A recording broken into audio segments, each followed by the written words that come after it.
Hey, let's move on to you. We had talked before the event started about your research with seniors in Centerville, Dayton, Huber Heights, and Kettering.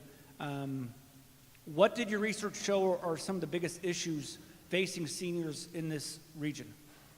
So to put it in context, what we did a qualitative study. So we did focus groups with a lot of different stakeholders in those four communities, as well as older persons themselves.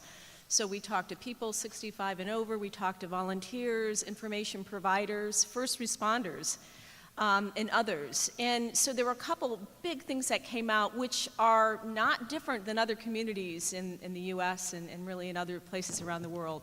Transportation is a huge issue on many, many levels. So there's first the ability to get from point A to point B, which depending on where you live, there might be different challenges. We heard people talk about how the signs for buses, for example, are with a gray background with black typeface, which is really difficult to read for aging eyes. The bus schedules are available online, but if you don't have access to the internet, you can't access those.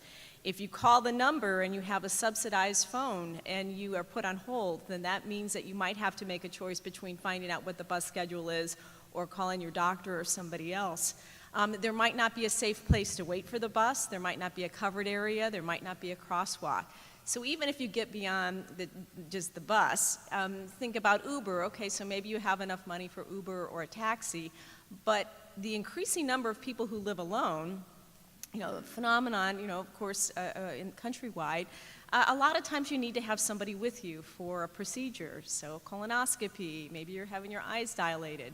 So, there are all these challenges that come from something just like transportation. And even, again, programs that might offer, say, rides to physicians.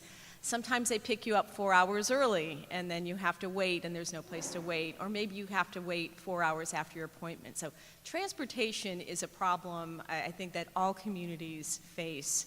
A second thing is that there's an over-reliance on the assumption that family is a part of a person's life.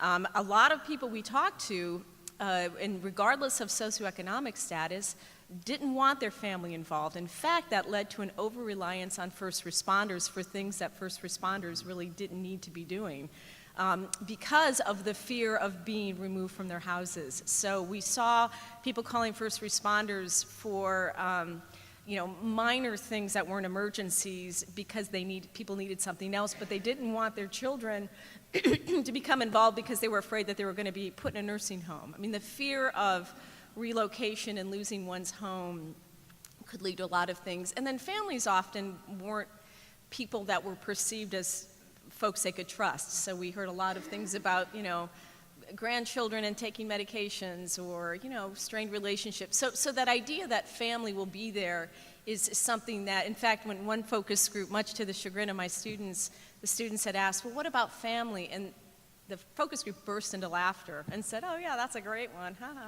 And my students said, well, what is that? And it's that assumption. And then the social isolation thing can't be overemphasized. So again, people living alone, even in large retirement communities, we had one person say the phrase, we're living in a pre-graveyard, because the lack of opportunities to engage in something meaningful, and really for the folks there, it was to get out. For all the transportation reasons. So they felt like they were living in this large place with a lot of other people who were over, 55, but they had no reason to ever connect with each other, and they just kind of sat there and waited for time to pass by. So those were the really big things that came out of that. And again, when we looked at other needs assessments that were done in other major cities across the country, there were very similar findings. So health is a really important issue, obviously, but aside from that, there are all of these other, things that feed into that, as the other panelists have mentioned.